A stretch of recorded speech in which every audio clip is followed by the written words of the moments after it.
And so was this next gentleman who I got to know some years ago. He was the mayor of Hazleton then.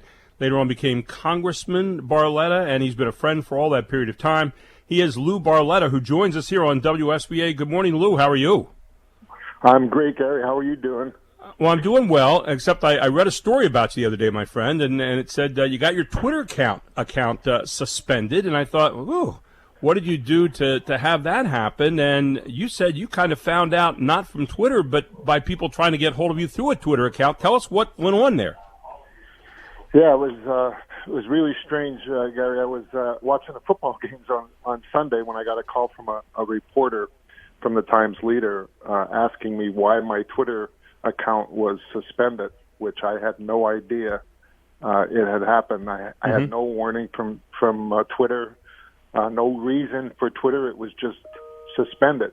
Lucky for me, I still had my official account, so I was able to tweet out that Twitter had suspended the other account, and some of the media picked it up and called the next day, and they began calling Twitter asking for an explanation, as well as I filed an appeal. Around 12:30 the next day, we did hear back from Twitter, who said that my account was mistakenly included in a batch of bulk accounts that were being suspended, which was concerning in itself. Yeah. And then 3 hours later, they reached back out, and the reason changed. The second reason they gave is they said that they thought that I was an impersonator, so they had suspended the account. Now, I've been using this account for 11 years, haven't tweeted from any other account for the past 2 years, and there was nothing inconsistent in what I was saying that would indicate that this was somebody else other than me doing the tweeting. Now, it's no coincidence, Gary. I was a strong supporter of the president, co-chaired his campaign in 2016. Right. His account gets taken down Friday. Mine gets suspended on Sunday. Now, I was fortunate enough to have the media call and have another account, but what about somebody else who doesn't, who just literally their account is suspended and they have nowhere to go and nothing to stop them? Yeah, I was reading in the Times Leader where you said, I'm just a private citizen. Twitter silenced a private citizen merely just because they didn't agree with him. I think the last two tweets I saw that you put out, one was about the election. I think something along the lines of that you were most recent tweet was 2 days ago and questioned those calling for Trump's impeachment or the use of the 25th Amendment.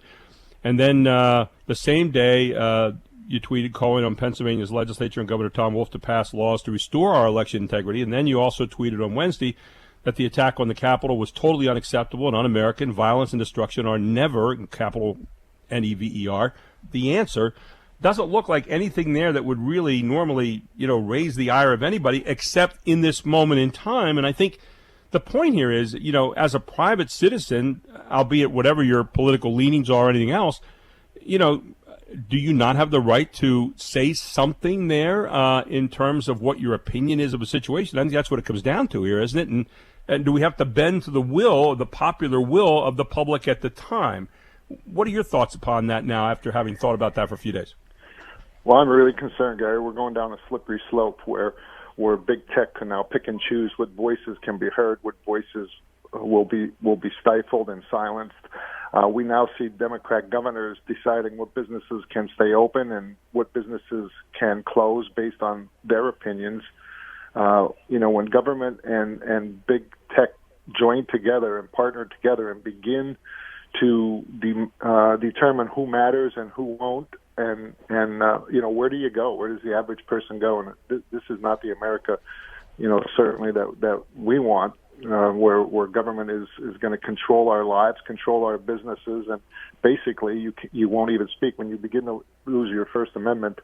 What kind of country do we become? And I think we all know what kind of country that will be, and it should be concerning for everyone, Democrat or Republican. Nobody's voice should be stifled. I said nothing in my tweets that right. Should have had my account suspended. Well, there's been a real knee-jerk reaction, I think, by these outfits like Twitter and Facebook and Instagram and some of the other places there. And, of course, Parler, they knocked out the platform for Parler, who's now suing to try to get that platform back up again. But when you look at this knee-jerk reaction of, well, if there's certain words being said, they must be leading to some kind of unlawful activity. You know, what we saw last week in storming the Capitol was terrible. I don't think anybody's agreed with that, and you obviously came out with a statement about that right away.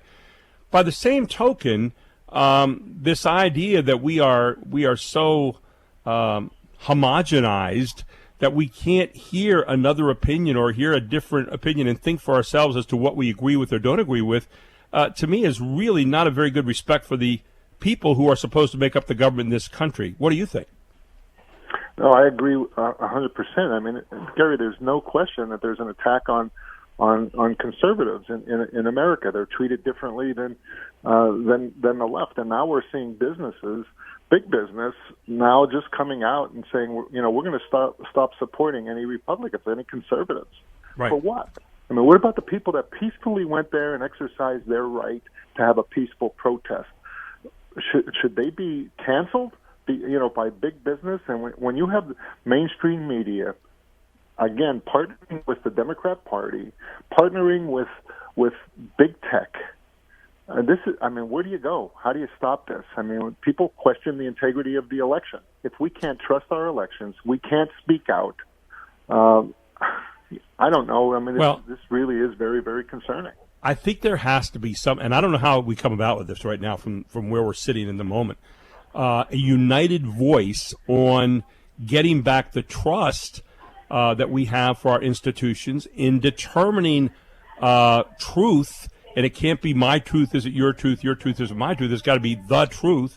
And boy, that's a long distance off on the horizon right now as we look at it, at least in this moment. And of course, the dust hasn't all cleared on this yet. And we have a country that's a divide. Conversation doesn't take place very well. Conversation is kind of at each other instead of with each other. So we've got a lot of work to do here over the next couple of years. Any suggestions on where we start? Any suggestions on what we do or how we kind of get moving in the right direction, Lou?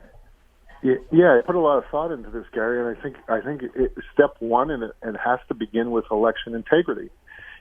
If we feel that elections will be rigged, that elections won't be fair, and that there's no recourse, there's nothing you can do, people are going to stop going to the polls. They're going to say my vote doesn't matter, and if they're able to control who gets in office, who gets in control, and the people who do get in office and in control want to support suppression of the American people and their voice, there's nowhere to go. You've become a communist country or a socialist country where government literally will control you. So we have to begin with election integrity. Make sure our elections are fair and free, and we can elect, and this is a government by the people, and they can put in office who they want. And then when that happens, Gary, I believe we really need to go to these companies, the big tech companies, and it's a monopoly.